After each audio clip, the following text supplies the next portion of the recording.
Hello friends, तो चलिए आज हम आप सबके साथ शेयर करते हैं लड्डू की रेसिपी। ये लड्डू ना बहुत ही ज़्यादा टेस्टी और हेल्दी बन के रेडी होने वाला है। बनाने में एकदम आसान है, ये ज़्यादा झंझट इसमें नहीं होता है, फटाफट से ये बन के रेडी हो जाता है। और देख सकते हैं कितना बढ़िया बना है। आप इसे एक बार बनाइए और महीने भर आप इसे स्टोर करके भी रख सकते हैं, ये बिल्कुल भी ख़राब नहीं होगा। तो इसे बनाने के लिए चलिए हमें क्या चाहिए वो हम देख लेते हैं। तो सबसे पहले यहाँ पे हमें चाहिए आटा, क्योंकि ये लड्डू मैं गेहूं का आटा से बनाऊंगी। तो यहाँ पे 2 कप मैं आटा ले रही हूँ भर भर के। तो चलिए आप अपने हिसाब से ले सकते हैं, आप कितने आदमी के लिए बना रहे हैं। मैं थोड़ा सा ज़्यादा लड्डू बना रही हूँ। इसके बाद वही कप से मैं ले लूँगी आधा कप से थोड़ा सा ज़्यादा बारीक वाला सूजी। तो ये चलिए हम यहाँ पे सूजी ले लेते हैं। आपके पास मोटा हो या बारीक हो कोई सा भी ले सकते हैं। इसके बाद उसी कप से आधा कप से थोड़ा सा कम मैं यहाँ पे बेसन ले रही हूँ। बेसन से ना इसका टेस्ट बहुत ही ज़्यादा अच्छा आता है। यहाँ पे 2 चम्मच मैं घी ले लूँगी। तो चलिए सबसे पहले 2 चम्मच घी लेने के बाद इसमें मैं अच्छे से मोयन दूँगी। और हमें अभी इसमें कुछ भी नहीं डालना है, बस हमें मोयन दे देना है। आप देख सकते हैं मुट्ठी बना रहा है, इसका मतलब ये हुआ कि मोयन इसमें अच्छे से हो गया है। अब मैं एक टाइट डो लगाऊंगी, इसमें थोड़ा थोड़ा पानी डालना है, इसे अच्छे से गूंद लेना है। सॉफ्ट नहीं गूंदना है, हमें टाइट ही गूंदना है। और ज़्यादा गूंदने का भी ज़रूरत हमें इसमें नहीं है।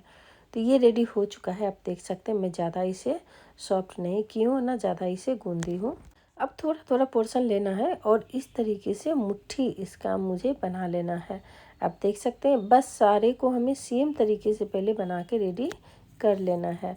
तो यहाँ पे रेडी करने के बाद पैन में पहले से ही घी और तेल दोनों में मिक्स करके ले रही हूँ। आप सेपरेट भी ले सकते हैं, सिर्फ घी भी ले सकते हैं या तेल भी ले सकते हैं। तेल हमें एकदम से गर्म नहीं चाहिए। आप देख सकते हैं बबल कितना आ रहा है, मुझे इतना ही नॉर्मल गरम तेल चाहिए। इसमें डालने के बाद थोड़ा देर बाद मैं इसे पलट दूंगी। तो इसी तरीके से गैस के लो फ्लेम पे हमें उलटते पलटते थोड़ी देर के लिए पहले सेक लेना है। उसके बाद आप लो टू हाई कर दीजिएगा। इसमें अच्छा सा कलर दोनों साइड से आने देना है, सेम कलर लाना है दोनों साइड से। तो आप यहाँ पे देख सकते हैं ये हो गया है। इससे ज़्यादा मुझे इसे नहीं सेकना है, ये एकदम रेडी है। तो अब हम इसे निकाल लेंगे और बाकी का जितना है सबको मैं सेम तरीके से तेल में फ्राई कर लूँगी, यानी छान लूँगी। अब हमें क्या करना है, इसे मैं तोड़ के दिखाती हूँ। देख सकते हैं अंदर तक हुआ है और बहुत ही ज़्यादा बढ़िया भी हो गया है। इसे मैं तोड़ दूँगी छोटे छोटे पीसेस में, ताकि ये ठंडा हो जाए बढ़िया से, क्योंकि ठंडा होने के बाद ही मैं इसे पीसूँगी।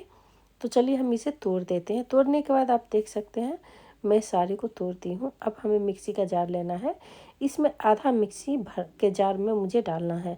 भर के मुझे नहीं डालना है, बस आधा ही डालना है। आधा डालने के बाद मैं इसमें डालूँगी 4 से 5 इलायची, ताकि इसी में पिस जाए और टेस्ट अच्छा आता है। पाउडर है तो आप पाउडर भी डाल सकते हैं। ये पिस गया है, देख सकते हैं इसमें बिल्कुल भी गुठलियाँ नहीं है। मैं इसे रुक रुक के चलाई हूँ तो अच्छे से पिस जाता है और एकदम दानेदार ये पिस के रेडी हुआ है। अब हमें क्या करना है, इसे एक बर्तन में निकाल लेना है और बाकी का जो बचा है उसे भी हमें पीस लेना है। तो चलिए हम उसे भी पीस लेते हैं। तो अब हम इसे साइड में रखते हैं और पैन में फिर से वही सेम पैन में मुझे घी लेना है। तो मैं 2 चम्मच घी ले रही हूँ, मैं ज़्यादा घी ले रही हूँ। इसे मेल्ट होने देंगे। थोड़ा सा गर्म हो जाने के बाद मैं कुछ ड्राई फ्रूट इसमें डाल के इसे थोड़ा सा भून लूँगी। तो यहाँ पे देख सकते हैं मैं ड्राई फ्रूट डाल के इसे लो फ्लेम पे गैस के भून रही हूँ।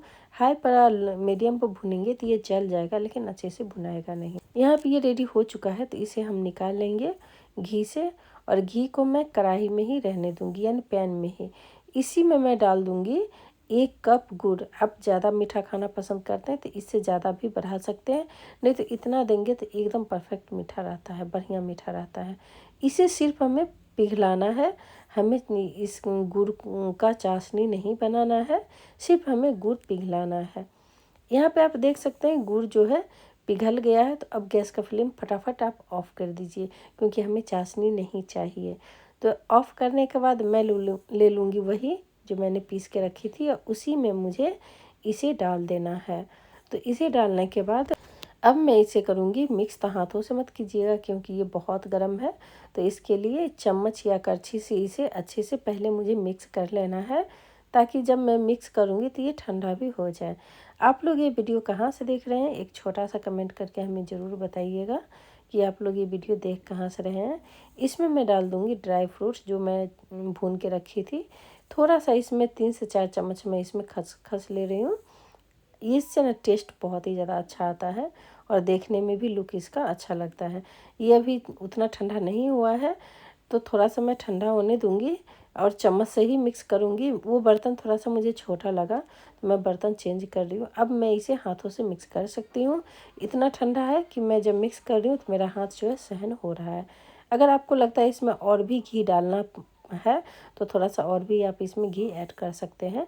ये अच्छे से मिक्स हो गया है, तो चलिए अब हम इसका लड्डू बनाते हैं। तो हाथों पे लेके साइज अपना हिसाब से आप छोटा बड़ा कर सकते हैं और दबाते हुए हमें इसका लड्डू का शेप दे देना है। आप देख सकते हैं ये लड्डू जो है बन के रेडी हो गया है, देख सकते हैं। तो इसी तरीके से हमें सारे लड्डू बना लेना है। यहाँ पे आप देख सकते हैं फ्रेंड्स, मैंने सारे लड्डू बना के रेडी कर लिया है और लड्डू बहुत बढ़िया से बन गया है। देखने में कितना बढ़िया लगता है, मैं आपको एक तोड़ के भी दिखाती हूँ। अंदर से देखिए, ये बहुत ही ज़्यादा बढ़िया लड्डू बना है। इसे ज़रूर बनाइए, खाइए, एंजॉय कीजिए। अगर अच्छा लगे तो लाइक शेयर सब्सक्राइब तो ज़रूर कीजिएगा। थोड़ा सा छोटा सा सॉरी कमेंट करके भी बताइएगा कि ये रेसिपी आपको कैसा लगा। तो बाय फ्रेंड्स, हम फिर मिलते हैं अगले वीडियो में इससे बढ़िया रेसिपी।